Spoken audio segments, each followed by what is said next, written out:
Olá, tudo bem? Vamos continuar a trabalhar o nosso tema? Vocês pais, professores, educadores e interessados pelas práticas educativas.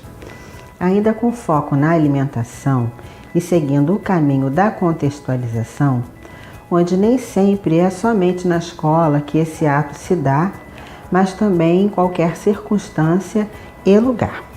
Mas como eu disse que falaria para vocês pais e depois faria uma aula prática, então eu vou seguir com o tema e nesse momento usando o ambiente familiar. E é sempre bom que a gente esteja inserindo a criança nesse contexto. Muitas famílias têm dificuldade de fazer com que seus filhos comam de maneira saudável. E isso não deve ser diferente com você, não é mesmo? Quando eu vou investigar, eu sempre esbarro no seguinte: é muito mais fácil para você, pai, e menos significativo para a criança. E como é em sala de aula, é a mesma coisa. Às vezes não se contextualiza o tema e às vezes se contextualiza. Então eu vou aqui me ater mais ou menos na faixa etária entre 2 anos e meio, 4 e 5, onde a gente começa então a inserir o interesse, usando o tema alimentação saudável, a gente então vai começar a fazer esse trabalho. É preciso incluir a criança na execução dos alimentos. Como? Oferecendo para elas essa ideia. Então, comece a criar alternativas. Uma delas, por exemplo, peça para a criança pegar alimentos na geladeira, verduras, legumes, e se você quer que ela tenha um interesse, você precisa pensar em alimentos chamativos, em alimentos interessantes, em alimentos coloridos, para que então você possa chamar a atenção dela. E aí você começa o processo de construir esse alimento com ela. Então, por exemplo, convide a criança a colocar os pedacinhos de legumes, por exemplo, na panela para o cozimento.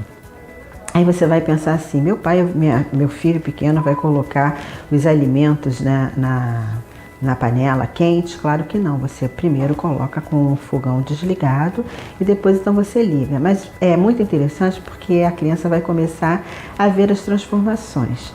O que era duro ficou mole, o que estava frio ficou quente, o que era grande ficou menor, porque o legume geralmente ele diminui com o cozimento. E assim, esses alimentos também, depois de cozidos e prontos, podem ser organizados em uma travessa. Então você pode organizar por cores, mesclando as cores e também mesclando as formas. A criança estará aprendendo e vivenciando prazerosamente as transformações. Outro fator importante é quando você vai colocar, por exemplo, a mesa. Você pode pedir para a criança te ajudar.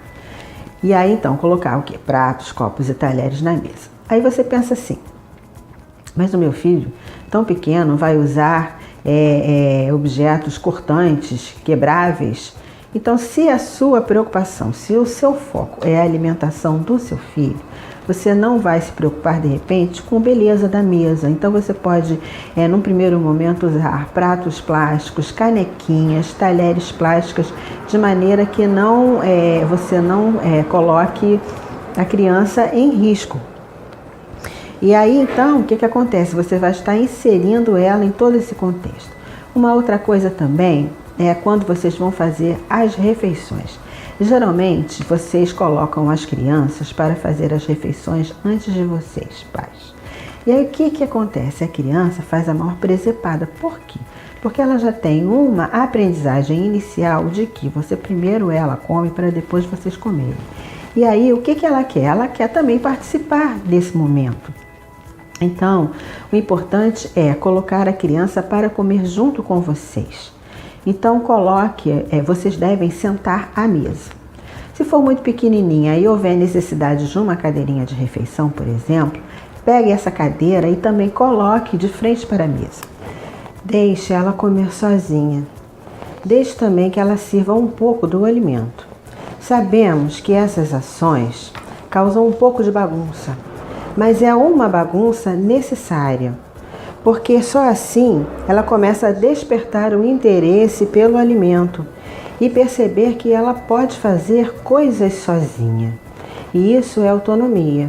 E fica mais fácil para ela e fica mais fácil para você que cuida também. Então, nós estamos falando sobre alimentação porque foi o tema escolhido. Mas não só essas ações podem acontecer. Você pode contextualizar todo o momento que você tiver com a criança em casa, em qualquer situação. E a gente vai falar sobre isso futuramente, tá bem? A criança sente muita alegria quando ela se sente útil e fazendo parte do contexto do funcionamento da casa. Então lembre-se do seguinte: criança parada não é criança. Criança parada não é feliz. Então você faz o teste e depois me conta, tá? Vou querer saber, eu tenho certeza absoluta que vai dar certo. Aproveite para visitar o nosso site da Incompany Assessoria e Treinamento, com foco em educação, a nossa página no Facebook e no Instagram.